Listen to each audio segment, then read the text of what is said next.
20 tauhan ng Department of Public Works and Highways sa Bulacan at 5 kontraktor na maanumalya o manong flood control projects ang sinampahan na ng mga reklamo sa Ombudsman. May unang balita si Joseph Moro. I'm getting very angry. Idineklarang tapos na pero walang flood control project na nadatnan si Pangulong Bongbong Marcos na mag-inspeksyon sa Barangay Piel sa Baliwag, Bulacan noong nakaraang buwan. Kabilang ito sa pinagbasehan ng Department of Public Works and Highways o DPWH sa paghahain ng reklamong paglabag sa Anti-Graft and Corrupt Practices Act, malversation of public funds at paglabag sa Government Procurement Act. Mismong si Public Works Secretary Vince Dizon ang tumayong complainant sa Ombudsman. Kabilang sa mga sinampahan ng reklamo galing sa DPWH Bulacan District 1, sina dating DPWH Bulacan District Engineer Henry Alcantara, dating Assistant District Engineer Bryce Erickson Hernandez, construction chiefs na sina JP Mendoza at John Michael Ramos, pati ang iba pang taga-opisina ng District 1 hanggang cashier dahil nabayaran ng ilang ghost project tulad ng binisita ng Pangulo. Pinakita din ng Pangulo, may resibo na bayaran ang Sims trading.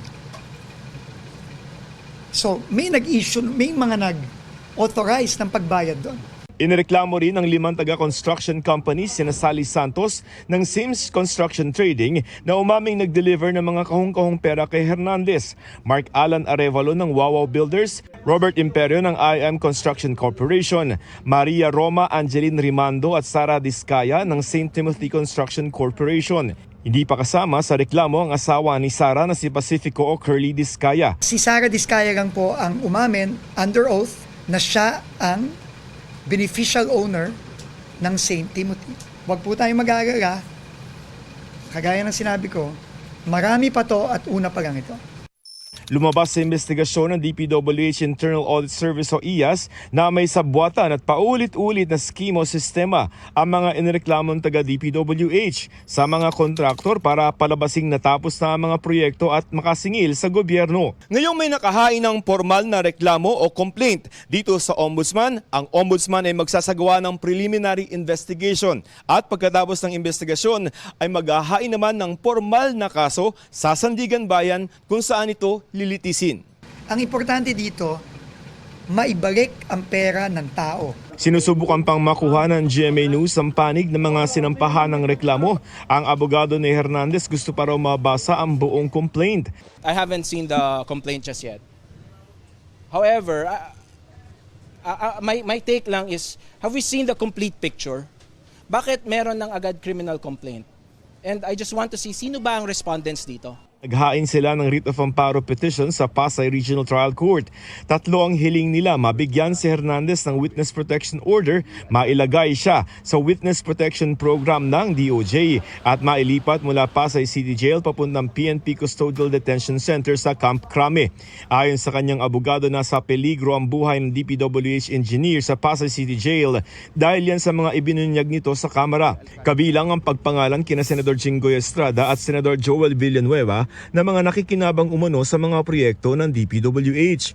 Right after the revelations were made, the threat became exponential.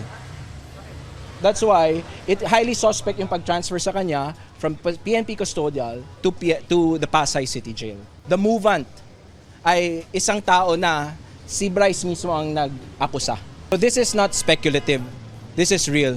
There is a threat and there is a threat sa security ni Bryce. Pangamba ng abogado ni Hernandez, posibleng maapektuhan ang mga susunod na ibubunyag nito oras na manganib ang kanyang buhay sa Pasay City Jail. What signal is the Senate trying to impress? 'Di ba? Here is my client courageously divulging details, and yet he was brought to Pasay City Jail. Ano ang impact nun? Dadalawang isip na. He was actually thinking whether what he did nung Congress was a right decision. Magpapadala raw ng sulat sina House Infrastructure Committee Co-Chair at Bicol Saro Party List Representative Terry Ridon para iapila ang paglipat kay Hernandez. We have every reason to fear for the life of Bryce Hernandez in Pasay City Jail. He is at the center of being accused. Si Senator Jinggoy Estrada and Senator Joel Villanueva in the greatest corruption scandal of this decade. Ito ang unang balita. Joseph Morong para sa GMA Integrated News.